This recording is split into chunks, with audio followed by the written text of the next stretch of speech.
स्वागत है आपका स्मार्ट अड्डा के इस यूट्यूब चैनल पर।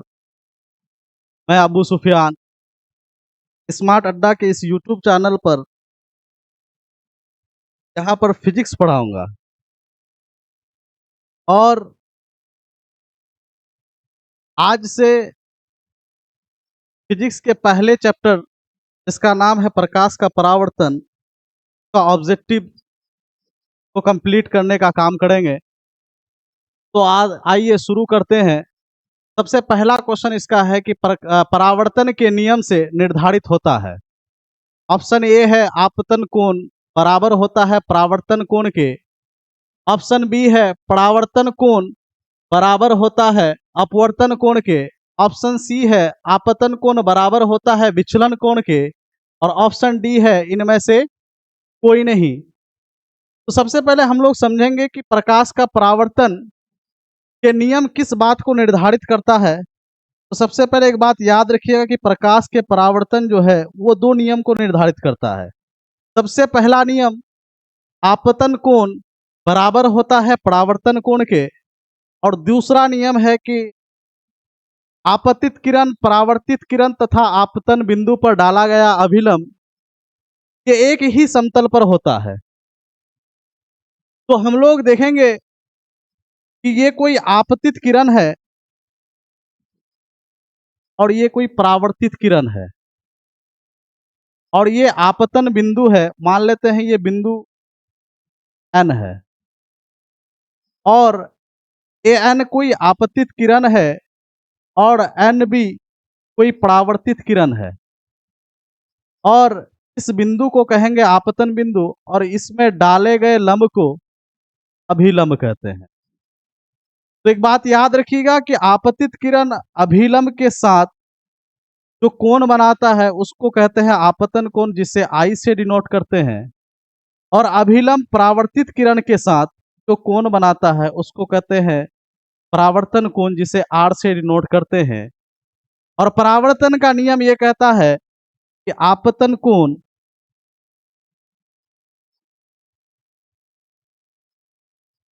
ये हमेशा बराबर होता है परावर्तन कोण।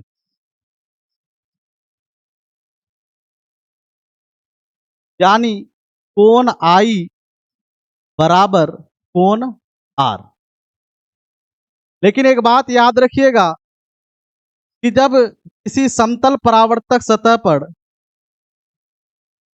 कोई किरण लंबवत रूप से आपतित होती है यानी इस प्रकार से 90 डिग्री पर आपतित होती है तो वो परावर्तित भी इसी दिशा में हो जाएगी और इस कंडीशन पर आपतन कोण का मान ये और परावर्तन का मान ये दोनों जो है वो जीरो के बराबर 0 डिग्री होता है।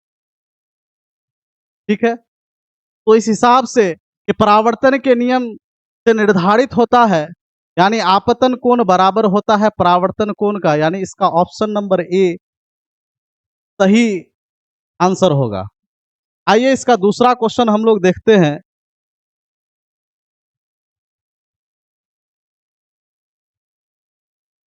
प्रकाश तरंग का उदाहरण है। ऑप्शन ए है ध्वनि तरंग। ऑप्शन बी है विद्युतीय चुंबकीय तरंग। ऑप्शन सी है पराबैंगनी तरंग। ऑप्शन डी है इनमें से कोई नहीं। तो एक बात याद रखिएगा कि जो ध्वनि तरंग है नवी क्लास में आप लोग नवी कक्षा में आप लोग पढ़े होंगे कि जो ध्वनि तरंग है एक जगह से दूसरी जगह जो ध्वनि की तरंग है उसको जाने के लिए किसी माध्यम की जरूरत होती है, जबकि विद्युत चुंबकीय तरंग को एक जगह से दूसरी जगह जाने के लिए किसी माध्यम की जरूरत नहीं होती है। सेम उसी प्रकार से प्रकाश तरंग का भी जो है एक माध्यम से अगर एक जगह से दूसरी जगह जाती है उसको किसी माध्यम की जरूरत नहीं पड़ती है। तो इसका ऑप्शन नंबर बी सही होगा कि जो प्रकाश तरंग का उदाहरण है ये विद्युत चुंबकीय तरंग है। अगर इसको हम लोग बढ़िया से समझे, सबसे पहले अगर हम लोग बात करें कि प्रकाश क्या है तो याद रखिएगा कि प्रकाश ऊर्जा का एक रूप है। प्रकाश ऊर्जा का एक रूप है, लेकिन एक बात याद रखिएगा कि जब भी प्रकाश, मान लीजिए ये कोई टॉर्च है और यहाँ से प्रकाश निकलकर, और मान लीजिए कि यहाँ पर कोई दीवार है, तो जब प्रकाश इस टॉर्च से निकलकर इस दीवार तक जाती है तो हमेशा याद रखिएगा कि ये तरंग के रूप में जाती है। इसके रूप में, तरंग के रूप में जाती है। और इस चीज को बताने वाले एक वैज्ञानिक थे जिसका नाम था हाइगेंस। हाइगेंस नामक वैज्ञानिक ने कहा था कि जब प्रकाश एक जगह से दूसरी जगह जाती है तो वो तरंग के रूप में जाती है। और एक बात ये भी याद रखिएगा कि प्रकाश ऊर्जा का एक रूप है जो हमें किसी चीज, जो हम जिसके सहायता से हम किसी चीज को देख पाते हैं। ठीक है। फिर एक वैज्ञानिक थे जिसका नाम था मैक्सवेल। यानी हाइगेंस के बाद मैक्सवेल ने कहा कि प्रकाश अगर तरंग के रूप में गमन करती है, यानी एक जगह से दूसरी जगह वो जाती है अगर तरंग के रूप में, तो उसी समय मैक्सवेल ने एक बात कहा था कि जो प्रकाश है वो निर्वात में भी गमन कर सकती है। यानी प्रकाश निर्वात में भी गमन कर सकती है।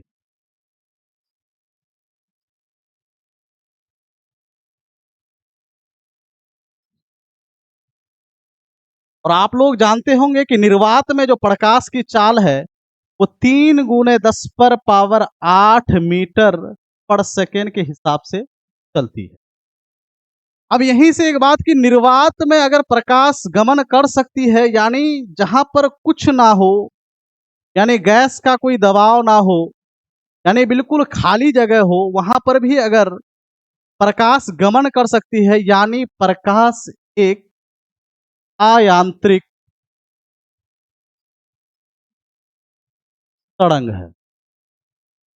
तो जब प्रकाश एक आयांत्रिक तरंग है, यानी वो विद्युत चुंबकीय तरंग है, यानी वो विद्युत चुंबकीय तरंग है।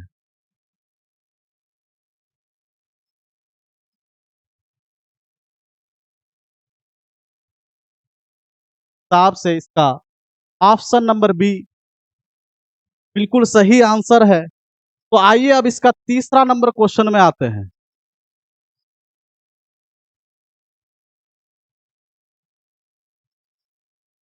तीसरा नंबर क्वेश्चन है कि दर्पण के सामने किसी भी दूरी पर स्थित वस्तु का प्रतिबिंब सीधा प्रतीत होता है, वो दर्पण है।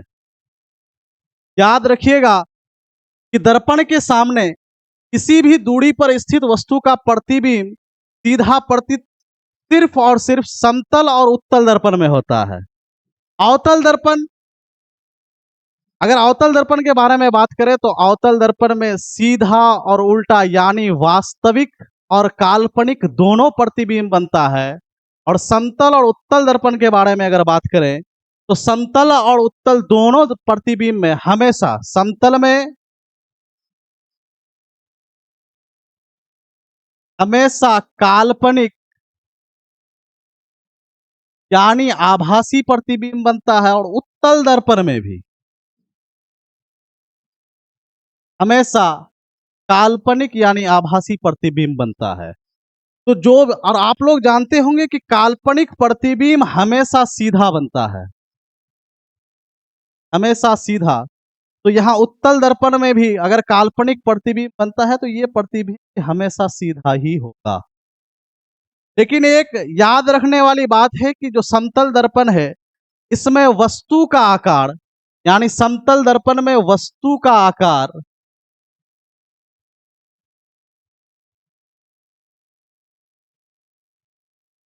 ये बराबर होगा प्रतिबिंब के आकार।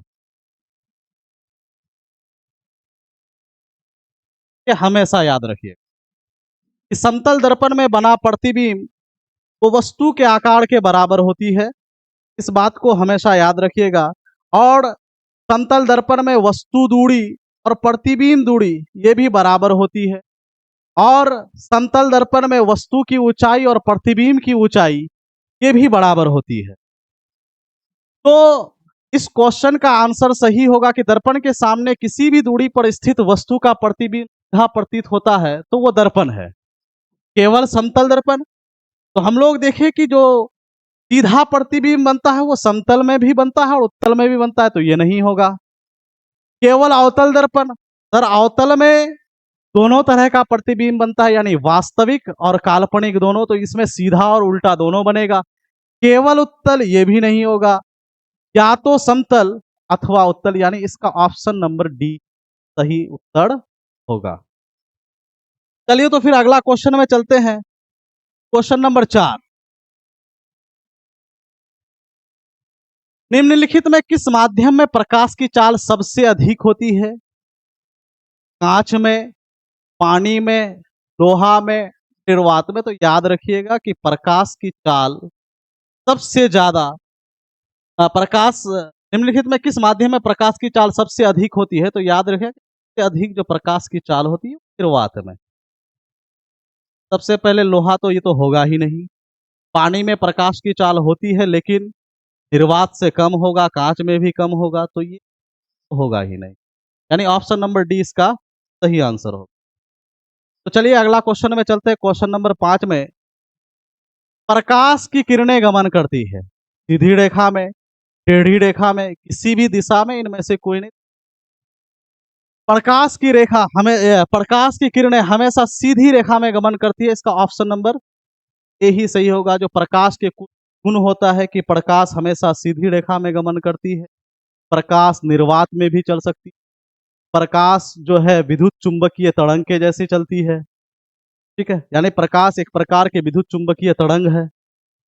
तो चलिए फिर इसका क्वेश्चन नंबर 6 में चलते हैं कि तेल लगा कागज होता है, तेल लगा कागज होता है पारदर्शक, अपारदर्शक, पारभासी, इनमें से कोई नहीं। सबसे पहले बात करेंगे कि पारदर्शक कहते किसको है, कि पारदर्शक ऐसे पदार्थ जिससे होकर प्रकाश आसानी से इस पार से उस पार चला जाए, उसे पारदर्शक कहते हैं।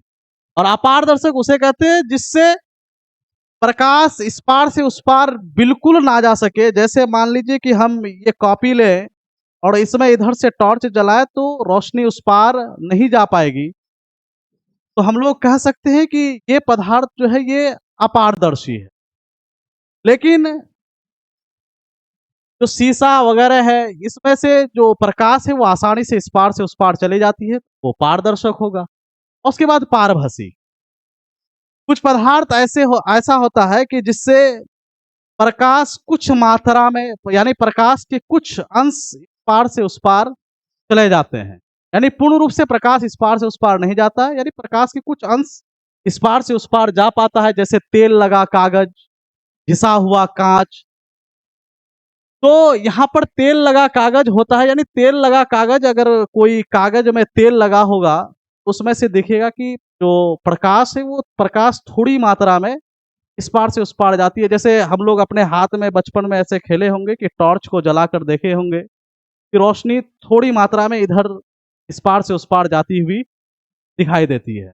यानी खून भी अगर हम लोग अपना ब्लड के बारे में बात करें तो वो भी पारभासी ही होगा। तो तेल लगा कागज होता है, तो इसका ऑप्शन नंबर सी होगा कि ये पारभासी है। ठीक, तो अब चलते हैं इसका 7वें नंबर क्वेश्चन में। प्रकाश के परावर्तन के कितने नियम होते हैं? जैसा कि हम पिछले क्वेश्चन में ये बता चुके हैं कि प्रकाश के परावर्तन के 2 नियम होते हैं। सबसे पहला नियम कि आपतन कोण बराबर होता है परावर्तन कोण के, और दूसरा है कि आपतित किरण, परावर्तित किरण तथा आपतन बिंदु पर डाला गया अभिलंब एक ही समतल पर होता है। तो इसका ऑप्शन नंबर बी, यानी प्रकाश के परावर्तन के कितने नियम हैं? तो 2 नियम। ऑप्शन बी इसका सही आंसर होगा। तो फिर चलते हैं इसके 8वें नंबर क्वेश्चन में। समतल दर्पण द्वारा बना प्रतिबिंब होता है वास्तविक, काल्पनिक, ए और बी दोनों, इनमें से कोई नहीं। तो हमेशा याद रखिएगा समतल दर्पण में बना प्रतिबिंब जो है वो काल्पनिक होता है, आभासी होता है। और समतल दर्पण द्वारा बने प्रतिबिंब विशेषताएं होती है, प्रतिबिंब हमेशा दर्पण के पीछे बनती है, प्रतिबिंब दर्पण से उतना ही पीछे बनती है वस्तु दर्पण से जितने आगे रहती है, प्रतिबिंब का आकार वस्तु के आकार के बराबर होती है। तो और प्रतिबिंब सीधा बनती है, अगर प्रतिबिंब सीधा बनेगी तो काल्पनिक। तो समतल दर्पण द्वारा बना प्रतिबिंब हमेशा क्या होगा? काल्पनिक यानी आभासी हो। तो चलिए इसका फिर अगला क्वेश्चन में चलते हैं। Question number 9। एक अभिसारी किरणपुंज समतल दर्पण पर आपतित होती है, परावर्तित किरणपुंज होगा अपसारी, अभिसारी, समानांतर, इनमें से कोई नहीं। एक बात याद रखिएगा कि प्रकाश के जो परावर्तन है इसके दो नियम है, और प्रकाश का परावर्तन दो प्रकार से होता है, एक नियमित परावर्तन और एक अनियमित परावर्तन। यानी नियमित परावर्तन तभी होगा जब परावर्तक सतह समतल होगा। यानी जब कोई परावर्तक सतह समतल है तो वहां पर जो प्रकाश का परावर्तन होगा वो नियमित रूप से होगा। यानी आपतित किरणें अगर समानांतर हैं तो परावर्तन के बाद भी वो समानांतर ही होगा।